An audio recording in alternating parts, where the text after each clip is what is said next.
Hey all, so this is Divya Yadav and welcome back to my channel. This is the first time I'm creating a vlog. Since मैंने बहुत time पहले से ये सोचा हुआ था कि मुझे YouTube चैनल स्टार्ट करना है एंड मैं ब्लॉग स्टार्ट करना चाहती हूँ and I have recently visited Thailand and Malaysia.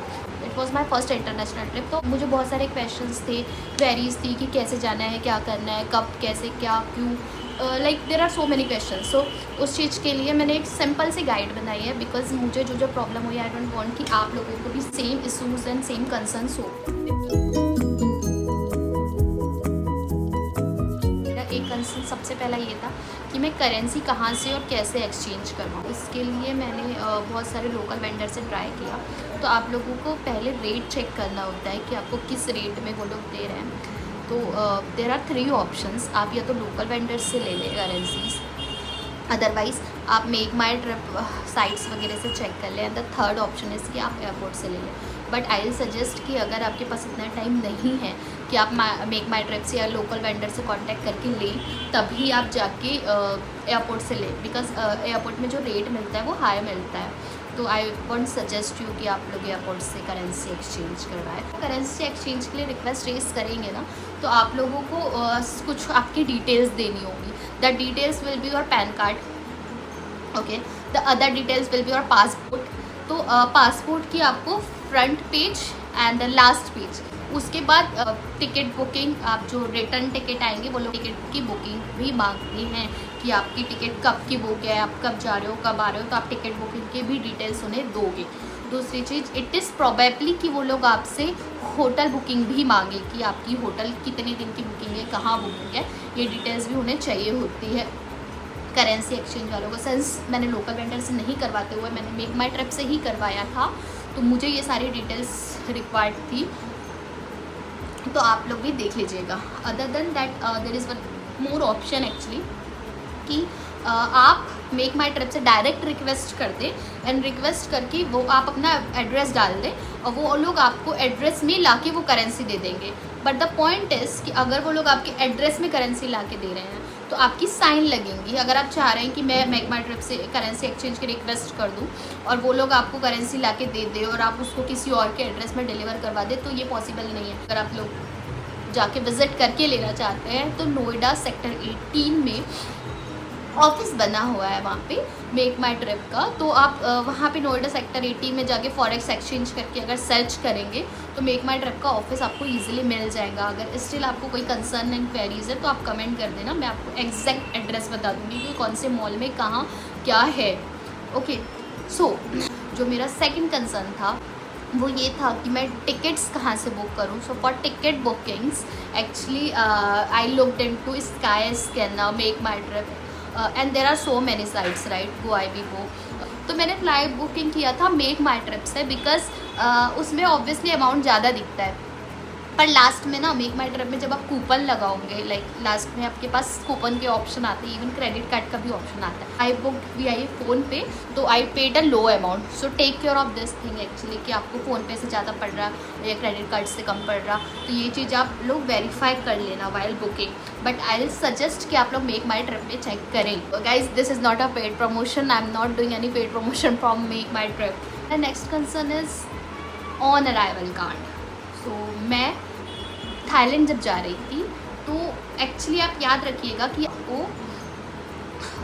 On arrival वाला फॉर्म फिलअप कर देना है. So it is mandatory. तो जो फॉर्म आपको ऑन अराइवल फॉर्म भरना होता है उसकी लिंक मैं अटैच कर दूँगी. This are all the related to the currency. We come across with this flight booking also. So we are done with the flight booking, we are done with the currency exchange, we are done with the visa. Visa के लिए भी मैंने बता दिया आपको कि on arrival visa है अभी थाईलैंड का. नाउ फोर्थ कंसर्न हमारा होता है कि हमारी जो सिम है वहाँ पे काम नहीं करती है. तो हम लोगों के कंसर्न बहुत सारे होते हैं कि हम क्या करें. क्या हम एग्जिस्टिंग सिम में ही रिचार्ज कर लें सो दैट हमारी खुद की सिम चालू हो जाए. सो मैंने कुछ 1098 रुपीज़ का रिचार्ज करी थी जो 5 दिन का था. अगर आप लोग चाहते हैं कि आपको आपकी एग्जिस्टिंग सिम ऑन रखनी है, जैसे मेरा ये था कंसर्न कि मुझे मेरी एग्जिस्टिंग सिम में ही कॉल चाहिए. बट अगर आप लोग नहीं चाहते हैं, आप लोगों को कोई इशू नहीं है कि आपको दूसरा नंबर ले सकते हैं आप, तो उसके लिए आप क्या करेंगे ना कि आप एयरपोर्ट से ही जाके या तो सिम ले लें, या आप एयरपोर्ट से अगर बाहर निकलते हैं तो बहुत सारे लोकल वेंडर्स आपको मिल जाएंगे।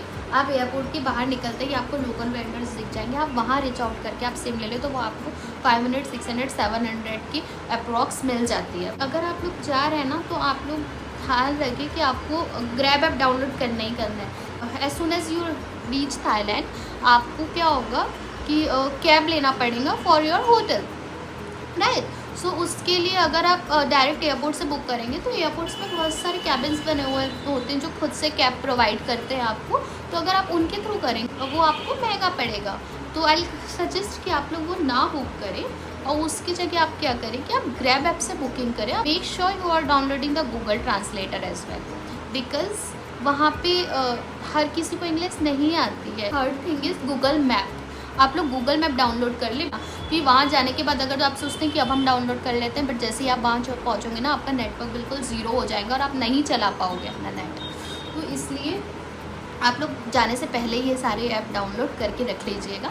मैं जो बोल रही हूँ वो मैं साइड स्क्रीन में देते जाऊँगी सो दैट आप लोगों को कोई इशू नहीं होगा। होटल बुकिंग की आई सजेस्ट कि आप लोग एयरबीएनबी से बुक करें। Guys it was a awesome experience of mine.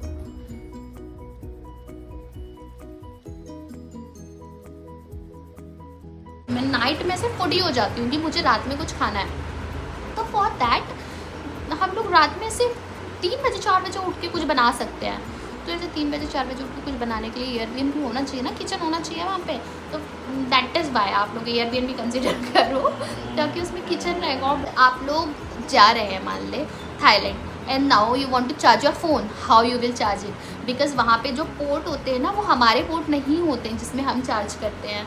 तो आपको क्या करना होगा, एक यूनिवर्सल वाला अडॉप्टर आता है, यूनिवर्सल ट्रैवल अडॉप्टर बोलते हैं, मैं उसकी भी लिंक आपको यहाँ पे भेज दूँगी।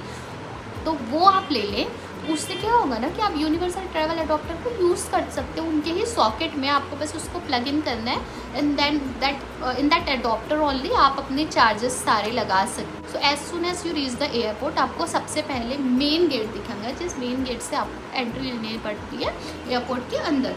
तो उसके लिए आपको किस किस चीज़ की रिक्वायर्ड होती है, कोई भी एक आपकी identity, it could be your Aadhaar card, could be your passport. As soon as you enter with the gate आपको आपकी फ़्लाइट टिकट में चेक करना है कि आपकी फ़्लाइट टिकट कौन सी है, ठीक है। If it is Indigo, if it is air India, it is air Asia, what ever it is. तो आपने अगर चेक कर लिया तो आपको वहाँ जाना है।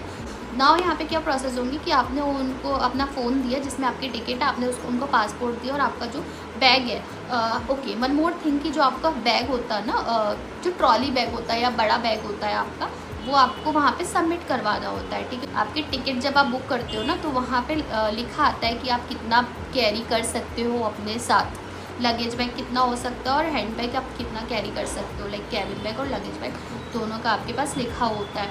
तो अकॉर्डिंगली आप उतना ही रखना, अगर आप ज़्यादा रखोगे तो आपको एक्स्ट्रा पे करने पड़ेगी। आपको एक बोर्डिंग पास मिल जाता, that is your boarding pass. Now you have boarding pass and you have your passport. अभी आप क्या करोगे ना, अभी आप जाओगे सिक्योरिटी चेकिंग के लिए। आफ्टर दिस अब आपने बैग रखवा दिया, आपका ट्रॉली बैग चले गया, ठीक है। अब you have your hand bag, आपको अब सिक्योरिटी चेक इन पे जाना है। सिक्योरिटी चेक इन में क्या होता है ना कि आपके जितने भी गैजेट्स होते हैं, guys one more thing you want to make sure कि आप लोग कोई भी बैटरी वाली चीज़ें जो होती है, it could B power bank, laptop, charger, ये सारी चीज़ आप अपने हैंड बैग में रखें। हैंड बैग में रखा तो आप सिक्योरिटी चेक इन के लिए आपने एंटर किया। अब आप सिक्योरिटी चेक इन के लिए जब जाओगे तो वहाँ पे ट्रेज होते हैं, वो ट्रे में आपको सारे सामान अपने बैग से निकाल के पुट करने होते हैं। आपने वहाँ पे सारी चीज़ें डाल दिया, जितने भी आपका चार्जर हो गया, लैपटॉप हो गया, फ़ोन हो गया, ईयरफोन हो गया, what ever things you have, your camera and what ever it is, ठीक है। आपने वहाँ सब डाला। इफ़ आपने बूट्स पहना हुआ है तो आपको बूट्स भी निकालने पड़ते हैं। येस, आप दूसरा ट्रे लें, आप उसी ट्रे में अगर आप रख सकते हैं तो आप उसी ट्रे में रख दें। अगर आपने बैग का सारे सामान रख दिया, आपको बैग भी उसी ट्रे में रख देना है। और उसके बाद क्या होगा कि जब आपने सारे सामान रख दिया है, आपको चेक इन के लिए चले जाना है और आपको ट्रे को वहाँ पे रख देना है, ठीक है। आपने ट्रे में सारे सामान रख दिया और आपने चेक इन कर लिया, आपने एंट्री ले लिया। उसके बाद क्या होगा कि आप अपना सामान उठाएं, सामान उठा के आप लोग वहाँ से निकल जाए। The next and the last process is immigration, okay. तो बहुत सारे लोग ना इमिग्रेशन के लिए कंसर्न होते हैं कि भाई क्या होगा। ऑब्वियसली मैं भी थी, मतलब मैं डर रही थी कि क्या क्वेश्चंस पूछेंगे, बिकॉज सब लोग मुझसे कह रहे थे कि वहाँ पे क्वेश्चंस होते हैं, ये होता है, वो होता है, ऐसा होता है, वैसा होता है। तो मैं बहुत डरी हुई थी कि भाई पता नहीं क्या क्वेश्चंस होंगे, कैसा होगा, क्या होगा, वहाँ पे मुझसे क्या पूछेंगे। तो ऐसा कुछ भी नहीं होता है, आप लोगों को कोई प्रॉब्लम की बात नहीं है। बस हाँ, एक चीज़ याद रखिएगा कि आपको ना, आपने जब करेंसी लिया होगा ना तो एक स्लिप मिलती है कि इतनी इतनी करेंसी आपने लिया हुआ है, तो आप उसको हैंडी रखिएगा अपने साथ। दूसरी चीज़ कि आपने जो ऑन अराइवल वाला बुक किया हुआ है वो आप अपने साथ रखिएगा, क्योंकि वो चीज़ आपसे पूछते हैं। ठीक है, तो अब आपको जाना है इमिग्रेशन के लिए। आप वहाँ जाएंगे तो वो लोगों का नॉर्मल कंसर्न होता है, आप उनको अपना पासपोर्ट देंगे एंड देन बोर्डिंग पास देंगे, फ़ोटो क्लिक होती है आपकी। इन सम प्लेसेस आपके थंब भी लेते हैं वो लोग, तो आपको अपना थंब लेना है, फ़ोटोज़ क्लिक होगी। फिर वो लोग नॉर्मल क्वेश्चंस आपसे पूछते हैं कि आप कहाँ जा रहे हो, कितने दिन के लिए जा रहे हो, do you have the currencies, आपकी टिकट बुकिंग है, रिटर्न कब है आपका, और क्या आपका कहीं और भी प्लान है। तो these are the normal questions, these are the general question they will ask. आपको अब डायरेक्ट फ्लाइट नंबर चेक करना है, गेट नंबर चेक करना है कि आपका गेट कौन सा है, और उसके थ्रू आप लोग जा सकते हैं। आप गेट नंबर में जाइए, आप थोड़ी देर वेट करिए, फिर आपकी फ़्लाइट का अनाउंस हो जाएगा कि ये फ़्लाइट इस टाइम पे जाने वाली है। अगर मैं कुछ भूल रही होंगी तो please comment down here, I will make sure to create new more video. If you like my video please like, share and subscribe.